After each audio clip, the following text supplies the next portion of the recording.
Midnight. A silent tremor, not of the Earth but of the digital world. Systems blinked, screens flickered, then darkness. Across the United States, a nation of 330 million went dark. This was no ordinary blackout. This was a cyber-attack, swift and devastating, the likes of which the world had never seen. It began subtly, a flicker in the power grid, a momentary pause in online transactions. Then, a cascade of failures. Banks froze. ATMs went dark, air traffic control systems went offline, grounding planes on runways and stranding passengers in terminals. The internet, the lifeblood of modern America, slowed to a crawl, then sputtered out completely. The initial moments were met with confusion, then fear. Phones buzzed with unanswered calls, television screens displayed only static.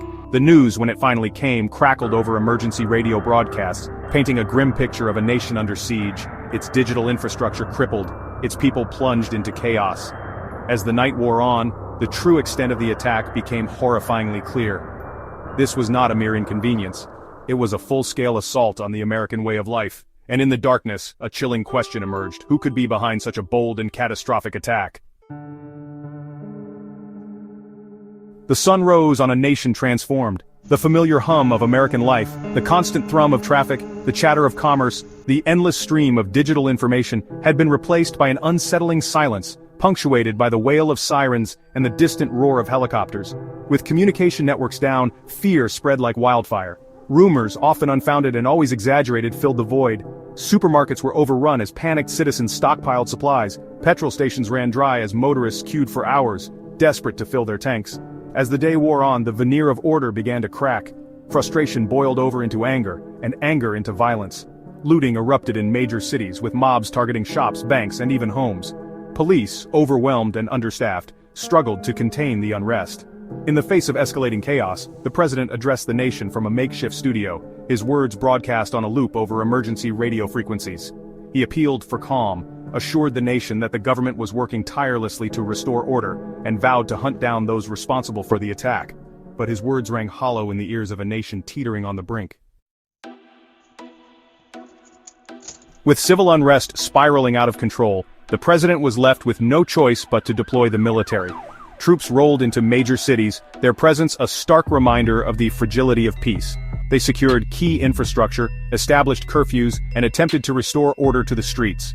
However, the military's presence did little to quell the underlying fear and uncertainty. The cyber-attack had created a fog of war, a chaotic environment where information was scarce, rumors ran rampant, and trust was in short supply. Adding to the confusion, the lines of communication between the Pentagon and the White House had been compromised in the attack. The president, isolated in a darkened White House, was forced to rely on limited and often conflicting reports from the field. The fog of war extended beyond American borders. Foreign governments, caught off guard by the sudden collapse of the world's superpower, scrambled to assess the situation and formulate a response.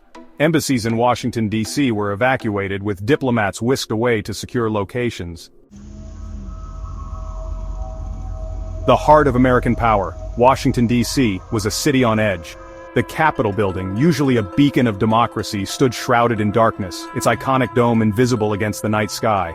The White House, once a symbol of American strength, was now a fortress under siege. With communication lines down, the government was effectively paralyzed. Congress was unable to convene. The Supreme Court was closed. Cabinet members were scattered and unreachable. The president, isolated in the White House bunker, was surrounded by a skeleton staff, their faces illuminated by the flickering glow of emergency lights.